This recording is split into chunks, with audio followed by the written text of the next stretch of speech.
Stay still. Please, don't do this. Ready for a buzz cut? Let me go! The air in room 204 smelled like stale floor wax, dried whiteboard markers, and the distinct, metallic scent of terror. It was 10 minutes before the final bell on a humid Friday afternoon, the kind of afternoon where high school seniors could practically taste freedom and freshmen learned how to make themselves invisible. In the back row sat Julian. He was small for 15, with shoulders that permanently hunched forward as if he were trying to occupy less space in the world. But his most striking feature was his hair. It was a thick, unruly mop of jet black curls that hung down past his collar, covering his ears and hiding half his face like a dark curtain. To the rest of Oak Ridge High, he was just a quiet kid who kept his head down and never spoke unless spoken to. To Marcus and his crew, he was a target. Marcus didn't just rule the halls, he owned them. He was a senior linebacker with a cruel, casual smile and a group of followers who mistook his malice for leadership. All semester, Marcus had been looking for a reason to break Julian. He'd knocked his books onto the floor, shoved him into lockers, and thrown trash into his backpack, but Julian had never reacted. He would simply pick up his things, stare at the floor, and walk away. That silence drove Marcus insane. He wanted a reaction. He wanted tears, a fight, a plea for mercy. So on that Friday, Marcus decided to take something Julian couldn't just pick up off the floor. It started with the sharp, rhythmic click of scissors. Marcus had taken a pair of heavy-duty craft shears from the art room. He stood behind Julian's desk, flanked by two of his friends who blocked the view from the classroom door. The substitute teacher at the front of the room had her back turned, engrossed in her phone with foam earbuds jammed into her ears. Marcus leaned down, his breath warm and sour against the back of Julian's neck. He whispered that it was time for a trim, that Julian looked like a stray dog who needed cleaning up. Before Julian could move, Marcus reached out, grabbed a handful of those dark, soft curls, and closed the blades. The sound of the first cut was loud enough to quiet the chatter in the immediate rows. Snip! A heavy lock of hair hit the cold linoleum floor. Julian went entirely rigid. His hands clenched into tight fists beneath his desk, his knuckles turning pure white. But he didn't scream. He didn't turn around. He just sat there, trembling so hard the wooden desk vibrated against the floor. Marcus laughed, a low, ugly sound, and snip after snip followed. Large, jagged chunks of hair tumbled down onto Julian's shoulders, his lap, and the floor around his shoes. A few students nearby turned to look, their eyes widening in shock, but nobody moved. Fear kept them glued to their chairs. Marcus raised the scissors high, mocking a grand finale, cut one last massive hunk from the left side of Julian's head, leaving a raw, jagged patches exposed, and tossed the shears onto Julian's open notebook. The bell rang, sharp and deafening.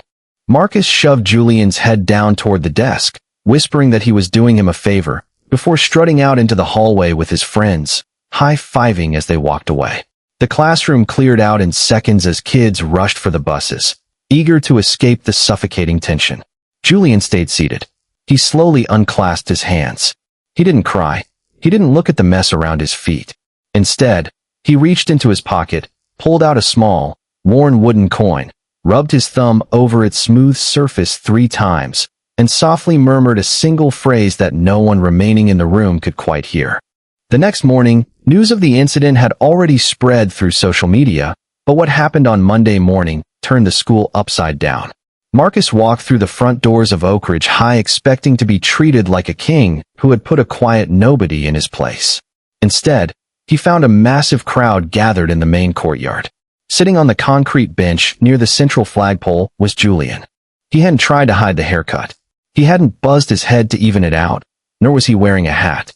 The left side of his head was jagged and bare, while the right side still held long, wild curls. But he wasn't sitting with his head down anymore. Julian was sitting bolt upright, wearing a tailored navy suit that looked far too expensive for a high school freshman, carrying an old leather briefcase beside him. He sat in total composure, reading a thick leather-bound book, completely unfazed by the dozens of students pointing, whispering, and taking photos. Marcus felt a flare of embarrassment turned into anger. He marched across the courtyard, intent on knocking the book out of Julian's hands and finishing whatever point he thought he was making. But before he could get within 5 feet, a black town car pulled up to the school's curb. A man in a tailored gray suit stepped out. Not a parent, not a lawyer, but a man carrying an official-looking document folder. He walked past the administration staff who were coming outside to break up the crowd, walked straight to Julian, handed him the folder, bowed his head slightly, and said out loud for everyone to hear, "The paperwork is finalized, sir. The trust has assumed ownership." Marcus stopped in his tracks. The school principal, Mr. Harrison, came bustling out the front glass doors, red-faced and ready to start issuing suspensions to clear the courtyard. But the man in the gray suit intercepted Mr. Harrison, handing him a document from the folder. Mr. Harrison read the first line, stopped, his face draining of color until he was as pale as a sheet. He looked up at Julian, then at the lawyer, and then slowly at Marcus. For the next 2 days, the entire dynamic of the school shifted in ways no one could explain. Julian walked the halls with absolute calmness, entirely indifferent to the ruined haircut he wore like a badge of honor.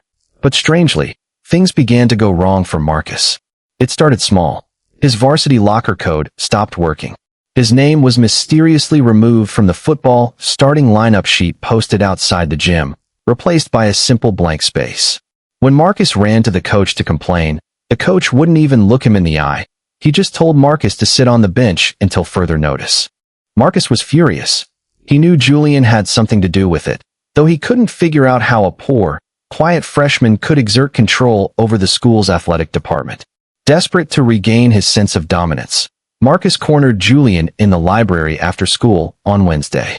"I don't know what kind of game you're playing," Marcus hissed, slamming his hands down on the table where Julian was studying.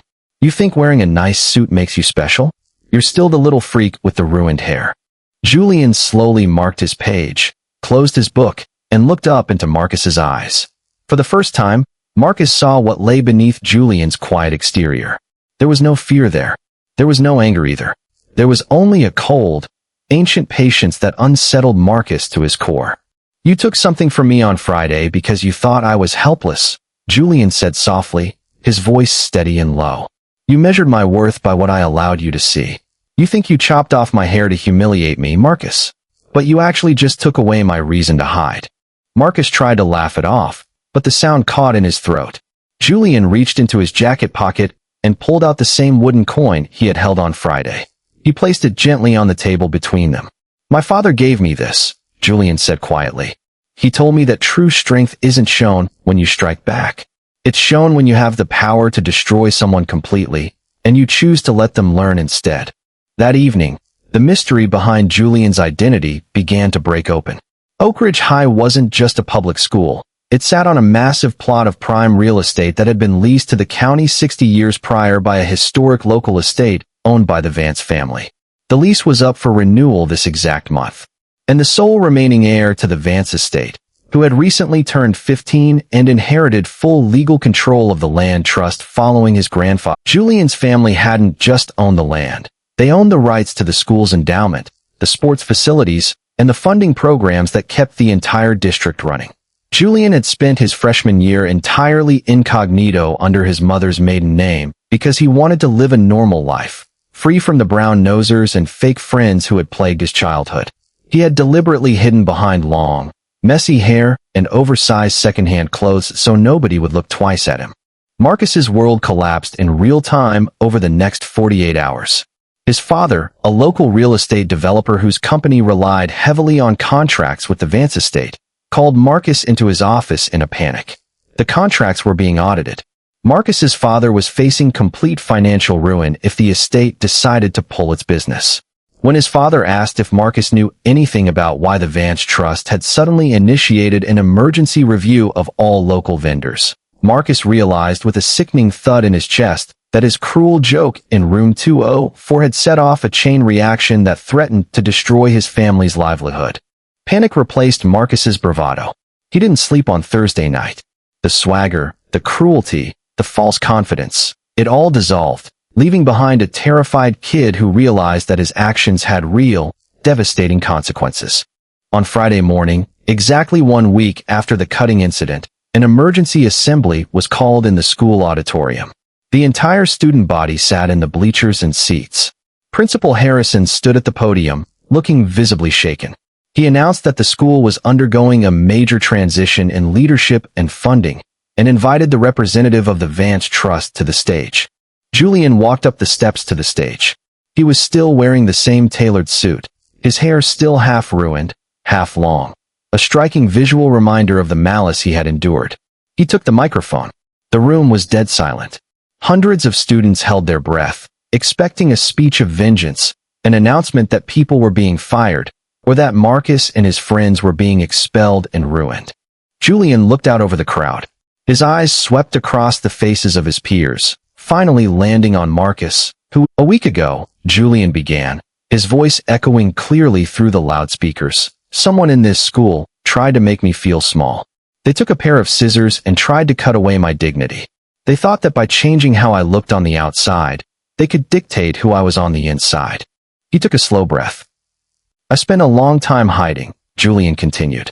I let my hair grow long because I was afraid of being seen for who I was, afraid of the expectations of my family's name, afraid of not fitting in. The person who took those scissors thought they were inflicting a wound, but what they actually did was strip away my mask. Julian reached into his pocket, pulled out the wooden coin, and held it up. My grandfather carved this coin when he had nothing. He taught me that power isn't about control over others. It's about control over yourself. When you use your power to make someone else feel worthless, you aren't strong. You are just terrified of your own weakness. Julian looked directly at Marcus. The Vance Trust will not be pulling its funding from the school, Julian announced. The audience gasped quietly. The contracts with local businesses will remain intact. No one is losing their job. Marcus snapped his head up, eyes wide with sheer disbelief and overwhelming relief. Tears welled up in his eyes as he stared at the boy he had tortured. However, Julian said, his tone firm and unyielding. Julian looked at Marcus one last time, not with hatred, but with a quiet challenge. Cruelty is easy, Julian said into the microphone, his final words echoing in the vast, silent room. It takes no effort to tear someone down. But real strength, the kind that leaves a legacy, is built on the choice to uplift those you once tried to break. Julian stepped away from the podium and walked off the stage. No one clapped right away. The auditorium remained frozen in a moment of profound, breathtaking realization. When the assembly ended, students slowly poured out into the hallways, but the dynamic of Oak Ridge High had changed forever. Marcus didn't walk with his head held high that day. He walked over to Julian's locker, where Julian was packing his bag. Marcus stood there for a long moment, the silence between them heavy, before he silently reached out his hand. Julian looked at Marcus's hand, then up at his face, saw the genuine remorse in his eyes, and shook it. Over the coming weeks, Julian finally went to a barber shop, getting a neat, clean haircut that revealed his face to the world without fear. Marcus stepped down from the football team captaincy to run the peer mentorship group, working quietly every afternoon to protect the kids he used to ignore. Sometimes, the worst moments of our lives are not meant to break us. They are meant to strip away the disguises we hide behind, forcing us to step into the light and show the world who we truly are.